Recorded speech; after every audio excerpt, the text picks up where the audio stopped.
Hello, my friend, and welcome to the wonderful world of Disney travel secrets. Don't say that 3 times fast. I'm your host, Rob Stewart, and sitting next to me is my wife, Kerri, and we are coming to you from the Creative Magic Vacation Studio right next to Walt Disney World. You're listening to episode number 394, original air date September 2nd, 2024. So happy Labor Day weekend, and we hope you had a great time, especially those of you who came down to Disney. We love 3-day weekends. It lets us get more done here at the home office, and Disney just feels different when it's a 3-day weekend. It sure does. And Epcot's Food and Wine Festival 2024 just started last Thursday. This week, we're going to show you how far a budget of $75 will go. Per person per day, not the whole festival. No, not at all. And adjust upwards if you plan to indulge in some adult bevies. Also, we just had our first ever housewarming party in our history, and we have some people to thank for that. Hello, my friends. This is former Disney Imagineer Hugh Darley, and you're listening to Disney Travel Secrets with my friends Rob and Kerri Stuart. As you can imagine, I have plenty of Disney secrets myself, and I can't wait to share them with you. Let's get this show on the road. Take it away, guys.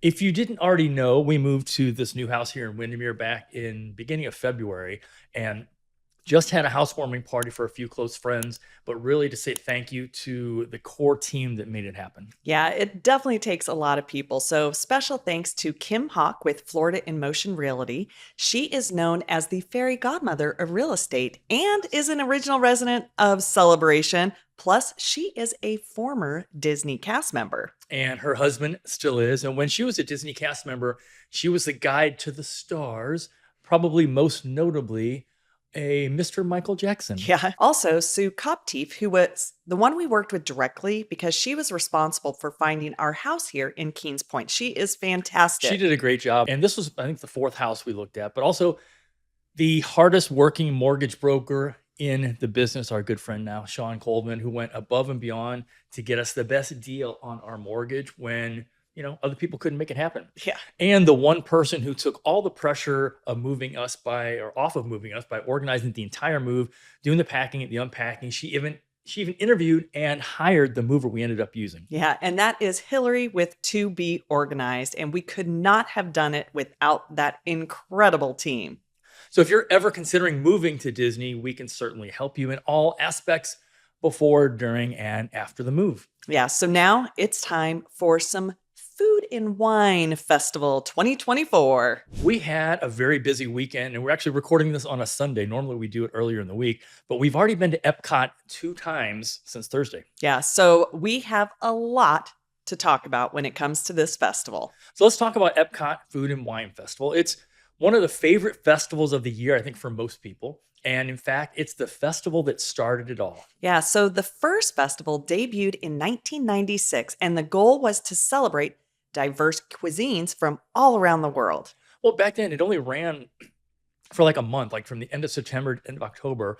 They did have one weekend wine festival that was at Disney World Village, which is now Disney Springs. But Disney, like Disney does, said, the fall has been a slower season. I remember back in the day, we had crowd calendars that are useless, but how can we get more people here? Let's do Food and Wine Festival and do it all the time. And then it grew and it grew. It got bigger and bigger, went from a 30-day event to a 3-month. In the past couple of years, it's actually was around 4 months, but now we're back to just shy of 3 full months. I think that was because, getting back to normal after COVID, but some notable moments from the past were a special gala in 1997 where Julia Child was an honored guest. And in 1998, they added wine tasting lectures and some seminars to attract more guests who loved wine. But there doesn't seem to be any on the schedule anymore. I miss those. I was looking for those as well. But in 2002, the Eat to the Beat concert series were a brand new addition. They are still happening, but my 80s bands are all out touring. So they're just too big to come back to Epcot. So the star of this festival is the food and wine that you can enjoy from all around the world. And they have added craft beers. And of course, every year they do bring back a lot of the favorites, and they'll have a few new options. Well, the past 2 years, the new items haven't been really that great. So we'll see how this year is. And I think they're learning, and they need to give return guests a reason to come back and not feel like it was the same as the previous years. I totally get that. Yeah. So when it does come to this festival, part of having a great time is planning and budgeting before you go. And if you're worried you're going to go crazy eating and drinking everything, don't worry. We're going to help hook you up. So last week we shared some dining tips around just that. And really the answer is just be realistic. Or in this case, plan to visit Epcot multiple days on your vacation. Like we're doing literally as we speak. So we get asked often, how much will the festival cost us? And that really, it depends on you.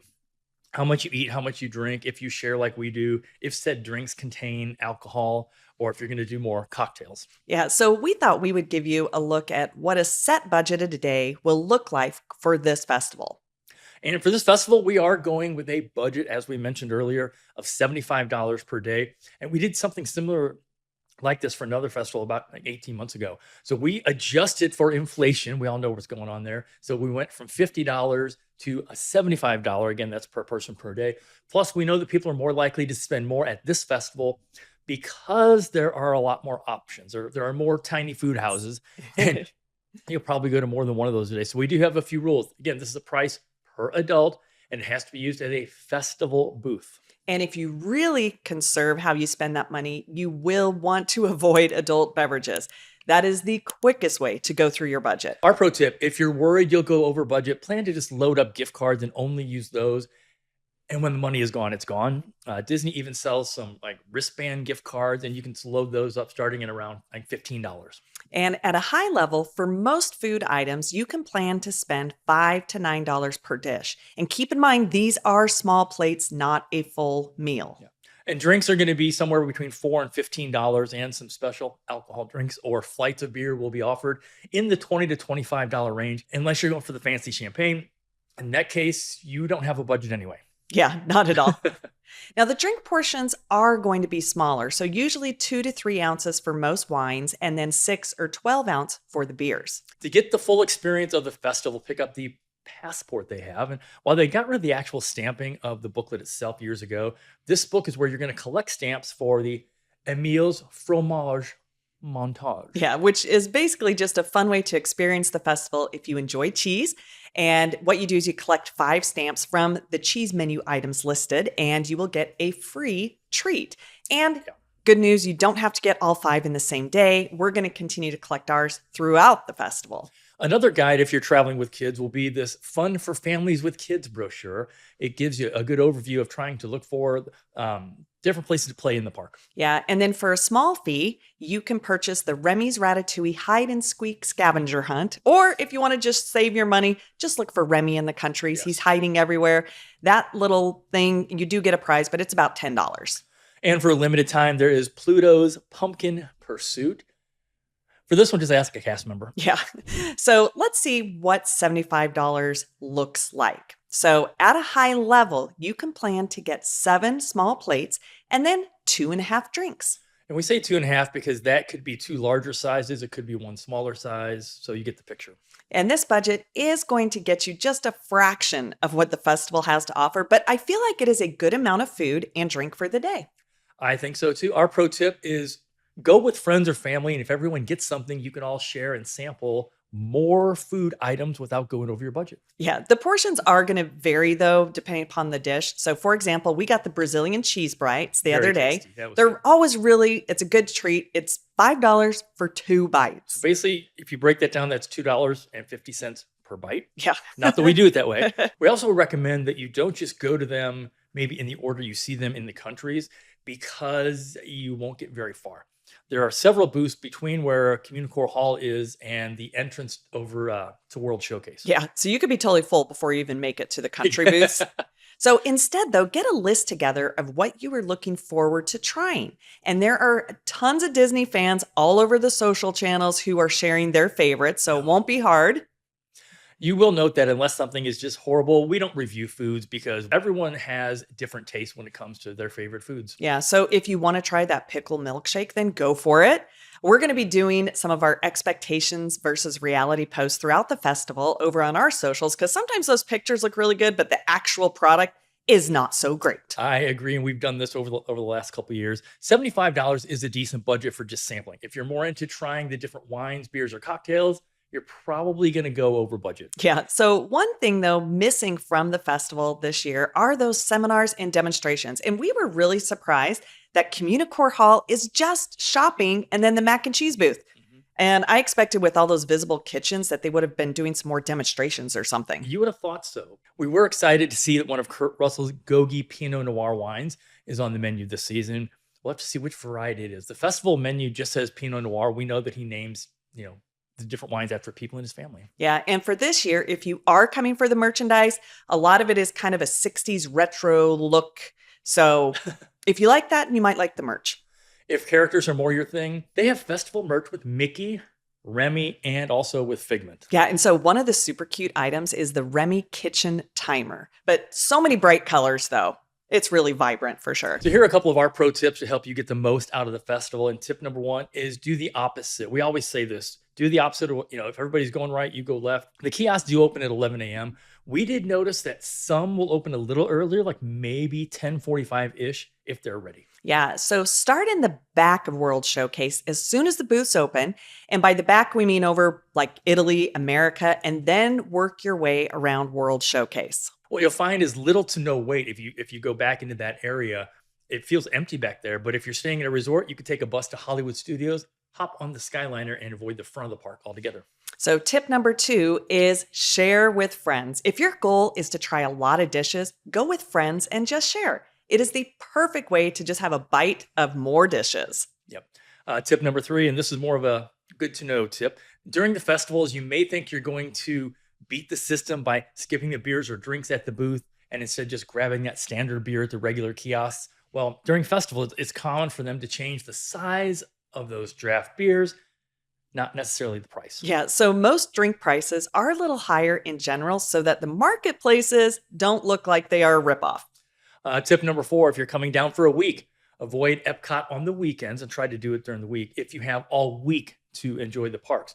During the festivals, Epcot is crazy, and that starts Friday afternoon because of all the locals like us. Yeah, we see a lot of friends groups and a ton of bachelorette groups on the weekends, and it is just packed. So if you are planning on food and wine visit around the weekends, if that's your only choice, then refer back to tip number 1 and do the opposite. Tip number 5, visit the festival on more than one day. Maybe you do a morning in Epcot and maybe later during your trip, come back for an evening. When a festival is happening, having a park hopper is very important. Yeah, it definitely will give you more options because you may want to enjoy Hollywood Studios in the morning and then just hit a few booths in the afternoon. Or you may happen to hit Epcot when it just gets too busy, but you'll want to still enjoy the parks. Again, the Skyliner makes a big difference.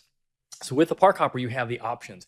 And I'm going to throw in one bonus tip. Stay at an Epcot resort or a resort on the Skyliner because this makes walking right into World Showcase more convenient and even better. And when you're ready to return to your resort, you're steps away, which is so much easier than heading all the way to the front of the park to wait for a bus or the monorail. Matter of fact, when we go over there, we park at Hollywood Studios just to take the Skyliner over to that back entrance. Yeah, and we will share some of our favorites with you over on our social channels. And as many as we can try this year, we're going to pack them in, just at least the ones that look good to us. And make sure you are subscribed to our show YouTube channel, Spotify, wherever you listen or watch us. We've also scouted out some festival merchandise. We'll be doing some giveaways on some future shows. So thanks for listening this week. We would love to know what food items you are either most looking forward to trying or re-having again. So hop on over and let us know on our Instagram posts. Or if you have a favorite food, but you can't make it down and you want us to just take a picture of it, us holding it and then eating it, we can do that. We can do that too. I think that would be fun. I'm up for that. As always, if we can help you with your next Disney vacation or get you to the new private island in the Bahamas next summer, then please reach out to us. Yeah, it's as simple as going to creatingmagicvacations.com and fill out the plan a vacation form, and we will be in touch, or get with your Creating Magic Vacations travel advisor. Until next time, have a magical day. We hope to see you real soon.